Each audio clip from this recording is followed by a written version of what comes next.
Have you ever noticed that since you've retired, you feel more tired, perhaps even more stressed than you did when you were working full-time?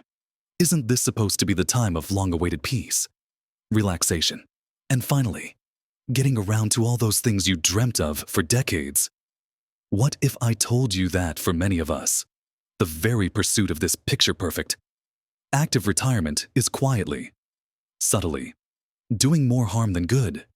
It's a painful reality, but the constant pressure to fill every moment and to be perpetually busy might actually be slowly eroding your peace of mind, your vital health, and even your longevity.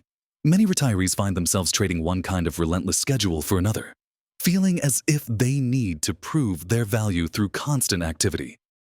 Today, we're going to uncover some surprising truths about why staying perpetually busy after you stop working isn't the golden ticket to happiness, but rather a hidden source of strain that can slowly, silently, kill your joy and energy.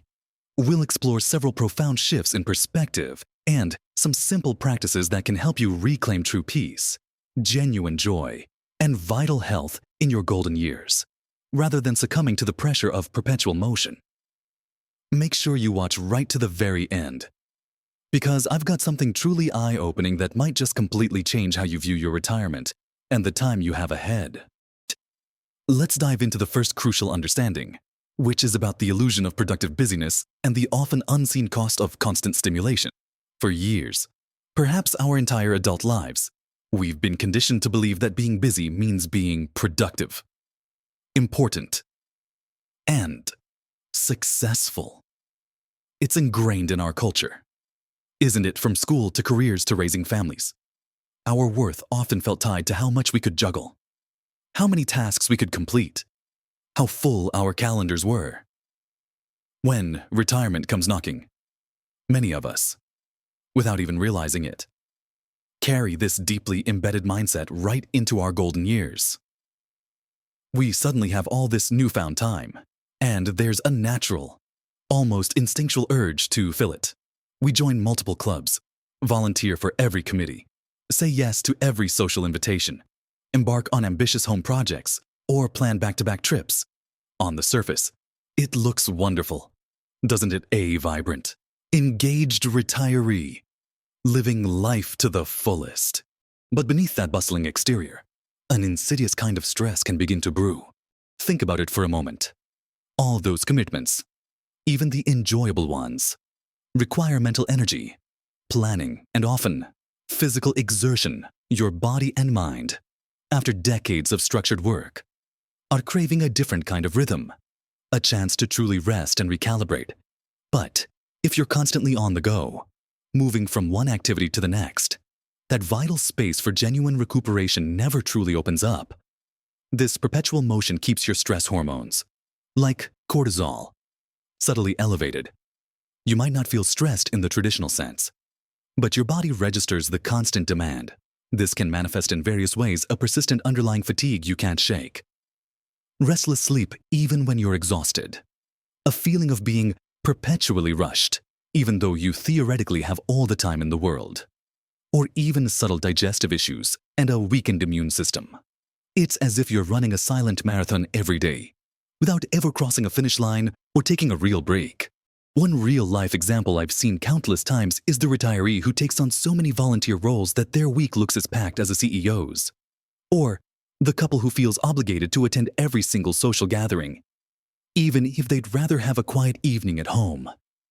There's a fear of being perceived as idle, or worse, a fear of what might surface if they actually sat still. So, they keep moving, keep doing, filling every available moment. But the truth is, this constant activity doesn't always bring genuine joy or deep satisfaction. It often leads to a different kind of burnout, one that's harder to identify because it's masked by good deeds and fun activities. So, what's an actionable step to counter this? I call it the empty space audit.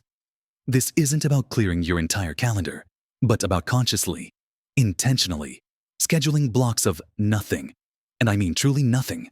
No plans, no errands, no social media scrolling, no TV, no phone calls, just space. It might be 30 minutes in the morning, an hour in the afternoon, or even an entire quiet Sunday. The goal is to allow yourself to just be. When you first try this, it might feel uncomfortable. Your mind might race, telling you there's something you should be doing. Resist that urge. Just sit, breathe, and observe. What thoughts come up? What feelings arise? This isn't laziness. It's an essential practice for mental and emotional regeneration. Just as a garden needs fallow periods to replenish its soil, your mind and body need these moments of spaciousness to restore themselves. This practice allows you to reconnect with your inner self, to hear your own thoughts, and to truly decide what activities genuinely bring you energy versus those that drain you. When you create these pockets of stillness, you're not just resting, you're actively reducing the chronic low-level stress that subtly impacts your heart health, your digestion, and your immunity. You're giving your body a chance to truly repair and thrive. Rather than being constantly on guard, now that we've really considered the hidden costs of overscheduling and the vital need for deliberate stillness, let's explore how we often inadvertently sabotage our own well-being by neglecting a fundamental aspect of truly joyful living and connection. I'm moving on. The next vital shift involves rethinking our approach to personal connection and truly embracing the quiet joy of solitude. In retirement, there's often a huge emphasis placed on staying socially active. We're encouraged to join groups, meet friends for coffee constantly, and fill our calendars with outings. And connection is absolutely vital. Don't get me wrong, but there's a crucial difference between genuinely fulfilling social interaction and simply filling a calendar to avoid being alone. Many retirees find themselves going through the motions, attending events out of obligation, feeling a subtle drain rather than a boost from superficial engagements. It's like eating empty calories. You consume a lot, but you're not truly nourished. The pressure to always be on or constantly surrounded by people can be exhausting, leading to social fatigue that saps your energy and prevents you from cultivating deeper, more meaningful bonds. And in this constant pursuit of external connection, we often forget or even actively avoid the profound power of solitude. This isn't about loneliness, which is a painful state of feeling isolated. True solitude is an intentional, chosen time to be alone, for reflection, for creativity, for spiritual growth, or simply for quiet self-discovery. It's where you can hear your own thoughts without interruption, process your experiences, and replenish your inner reserves. Yet, for many, the idea of being alone for an extended period can feel uncomfortable, even frightening, especially if they've been surrounded by family or colleagues for decades. This discomfort often drives us back into the busyness trap, piling on more social engagements just to avoid that quiet space within ourselves. But neglecting this time for inner connection means we miss out on a vital source of peace, clarity, and personal growth. Consider an actionable step I call the intentional connection filter, combined with solitude sessions. Before you agree to an outing, a new committee, or even a lengthy phone call, pause and ask yourself, does this genuinely bring me joy and energy? Or am I doing it out of obligation, habit, or to simply avoid being alone?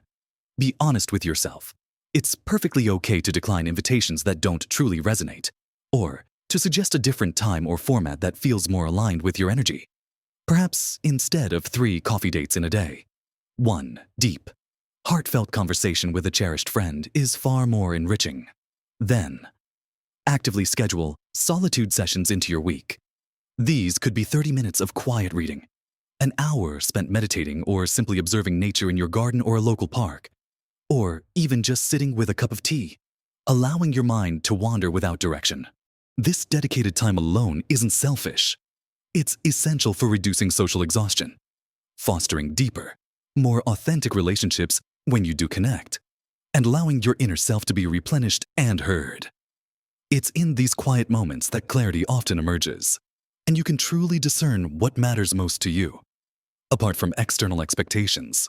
With a newfound appreciation for balanced connection and the restorative power of quiet, let's turn our attention to how we often define our own worth and purpose in this new chapter of life, and why that definition might be holding us back. ante como as diichis tantotatsira. Next, we need to address the deep-seated impulse to redefine purpose beyond just productivity and rediscover the immense joy of unstructured living. One of the most common questions retirees face, both from others and from themselves, is, what do you do now? This seemingly innocuous question can carry a heavy weight, suggesting that one's value or identity is still tied to a specific activity or role. For decades, our sense of purpose was often intertwined with our careers, raising families, or contributing to specific causes. When those primary roles shift or end, there's a natural, almost frantic, internal pressure to find a new purpose, something grand and consuming to fill the void. This often translates back into another form of busy schedule, a new job in volunteering, managing complex family affairs, or embarking on ambitious, self-imposed projects that quickly become obligations rather than sources of joy. The danger here is that we often implicitly believe that our value still comes from doing, from producing, from constantly achieving, rather than simply from being. This can lead to a never-ending cycle of seeking external validation through busyness. Even in retirement, we might feel guilty if a day passes without a major accomplishment, or if we simply allow ourselves to relax and enjoy the moment. But the truth is, purpose in retirement can be far more fluid, subtle, and profoundly personal. It doesn't have to be a grand project, a full-time commitment, or something that garners public recognition. In fact, true purpose in this phase of life often emerges organically from within, when we allow ourselves the space and freedom to simply follow our genuine interests without pressure. An actionable step to cultivate this deeper, more authentic sense of purpose is what I call the curiosity compass. Instead of actively searching for a singular, all-encompassing purpose, lean into your genuine curiosity, however small or seemingly insignificant it might appear. What truly piques your interest? Perhaps it's learning a few words of a new language just for fun, perfecting a new recipe, watching documentaries on an obscure historical topic, spending hours in your garden without a specific yield goal, or simply observing the birds outside your window. The key is to allow your days to unfold with a gentle curiosity, rather than a rigid agenda or a drive for specific outcomes. This means giving yourself permission to explore, to dabble, and to engage with activities purely for the intrinsic pleasure they bring, without any need to monetize them, turn them into a new career, or even achieve mastery. Emphasize the immense joy of unstructured time, where discoveries happen naturally. It's in these moments, free from external pressure and expectations, that new passions can ignite, quiet insights can emerge, and a profound sense of contentment can settle in. Your purpose might be to simply be a loving presence for your grandchildren, to cultivate a peaceful home, to explore new ideas through reading, or to rediscover a long-forgotten hobby. This approach reduces immense internal pressure and fosters genuine, heartfelt engagement with life, rather than merely checking off boxes on a to-do list. It's about understanding that your worth is inherent, not something you need to constantly earn or prove through ceaseless activity. When you release the need to constantly be productive, you open yourself up to a richer, more meaningful existence that is truly your own. Now that we've peeled back the layers on how we view our schedules, our relationships, and our very purpose in retirement, there's one more crucial piece of the puzzle that often gets overlooked, yet holds immense power for your well-being. Finally, let's talk about the profound impact of truly listening to your body and mind, and the transformative courage it takes to say no. All this talk of busyness, even the good kind, often masks a fundamental disconnection from our true physical and emotional needs. Our bodies are constantly sending us signals, a lingering fatigue, unexplained aches, a persistent brain fog, or a feeling of irritability that won't go away. Our minds whisper subtle warnings through feelings of overwhelm or a loss of joy in activities that once delighted us. Yet, for so long, we've been conditioned to ignore these signals, to push through them with another cup of coffee, a quick sugar fix, or simply by sheer willpower. Society, and often our own internal voices, tell us to keep going, to stay active, to make the most of every moment, even if those moments are draining us dry. The courage required to truly prioritize rest, to step back when you feel depleted, is immense. It can feel counterintuitive, especially when there's a long list of things you could be doing, or people who expect you to do them. It can be incredibly difficult to say no to well-meaning friends who want to include you in everything, or to family members who lean on you for support, or even to the internal pressure that tells you you're being lazy or unproductive if you're not constantly engaged. But this is where true self-preservation begins. Your body and mind are not limitless machines. They require periods of downtime, repair, and genuine rest to function optimally. Ignoring these needs doesn't make you stronger or more resilient. It slowly erodes your vital energy, making you more susceptible to illness, stress, and a diminished quality of life. So, here's the actionable step. A daily practice I call the daily pause and prioritization. Each morning, before your day truly begins, before you check your emails or start your list, take 5 to 10 minutes. Don't plan your entire day in this moment. Instead, just feel it. What does your body need today? What does your mind crave? What feels truly essential for your well-being and equally important? What feels draining or overwhelming just at the thought of it? Give yourself compassionate permission to let go of activities that don't align with your emerging sense of peace and energy, even if they seem important or expected by others, or even by your own old habits. This might mean postponing a task, delegating something, or politely but firmly declining an invitation. Practice saying a gentle but resolute no or not right now to requests that you know, deep down, will overwhelm your desire for peace and genuine enjoyment. This isn't selfishness. It's strategic self-care. It allows you to protect your energy and ensure you have enough left for the things and people that truly matter, and to simply exist joyfully in your own space. It ensures you have the mental clarity and physical vitality to truly live your retirement, not just survive it. This is the ultimate form of self-care and a profound investment in your longevity and the richness of your golden years. So, as we've explored today, true fulfillment in retirement isn't found in a jam-packed schedule, but in the spaciousness we intentionally create.